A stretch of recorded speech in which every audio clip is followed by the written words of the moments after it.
what is a structure function? Let's start from the beginning. Let's take a very simple power package. Here is the die, and at the top of the die is a heated area. Here is the die attach. Die attach is not normally this thick, but I have drawn it like this to make it easier to see. And here we have a copper base. The aim is to find out the temperature here and the quality of the die attach here. Here is how. We heat up the component by applying constant power. Then we start the measurement here at 0. At this point, this area will get to a hot state and the heat will spread in circles. There are two ways to illustrate heat spreading. We can use heat flux vectors, which move from the heated area through the silicon verse, then to the die attach, and then they spread around into the base. The second way is to draw perpendicular lines to the vectors, resulting in circles showing the heat spreading down from the hottest at the top here and decreasing as we move away from the source. These lines denote isothermal surfaces. At the beginning of the measurement, turn the power off and maintain it at a low level. The device will then begin to cool down and the heat will retreat into the heat source and the structure slowly cools down. This can be represented as a temperature versus time curve. You have probably seen cooling curves shown over a linear timescale in the form of an exponential function. For example, this is the way your morning coffee cools down. In the case of a thermal system, we are curious to see the properties of very small package features, such as a die attach, as well as the big ones, like a cold plate. We prefer to show the curve over a logarithmic timescale like this. What is the relationship between this temperature curve and this picture here? This curve can be explained with exponential functions. If we have a simple structure, for example, just a block of uniform copper, how can we describe it? The heat comes from the top. We can describe it with a thermal resistance and a parallel connected thermal capacitance. The thermal resistance will make sure that if we heat it up from this point, the temperature will be different here. So we have T1 and T2.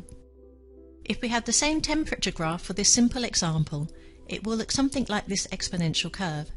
Here is the equation. Here we have the tau intensity diagram. Tau equals R times C.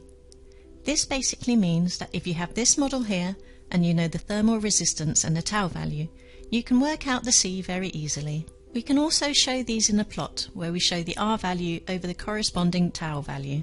If you have a more complex structure, the same applies, but you just have multiple stages. If we know all the tau values and all the R values, we know the thermal properties of the system. On this curve we have an exponential function here, some smaller ones here and another here. This curve is a sum of many of these exponential curves, where the R's and C's are different values. So what we have to do is to try and figure out the R's and C's in the models. Based on this curve, we create a model like this. There is a mathematical way of getting these R and C numbers, so we can give a perfect description of the behavior of our package. To do this, the Foster model can be transformed into the Cauer model, which carries the same information but can be read as a physical model of the real structure. The elementary heat capacitances are not parallel with the elementary heat resistances. Instead, all refer to the ambient.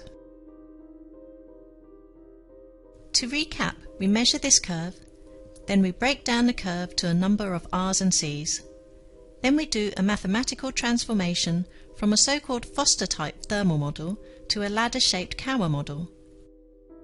Once the translation is done and we have these values, the structure can be very easily seen.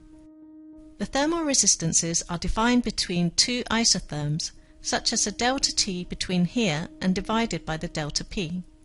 The thermal capacitance is proportional to the volume between the two isotherms. For example, if we had a package with a cavity, the thermal resistance will be larger, so the corresponding R's will increase and we will see the changes in the structure function. This is just a network model. How do we get a full structure function out of it? Along this axis is the sum of the capacitances of the ladder model, and along the bottom is the sum of the resistances. The heat propagates from here, then goes into a resistance and some capacitance, so the curve starts to go up. Then there is more resistance and capacitance, so the curve goes up again. When the heat is going through the first part of the system, which is the die itself, There is not much resistance, so the curve here is steep. When we move into the die attach, which is very small so it doesn't store too much heat, but the thermal resistance is bigger, especially with the cavity there, we start to add more resistance. R is big, so the line flattens out. The length of this part of the curve will be in direct relationship with the size of the cavity in the die attach. The heat eventually goes into the less resistive copper base, which is shown by this steep part of the curve.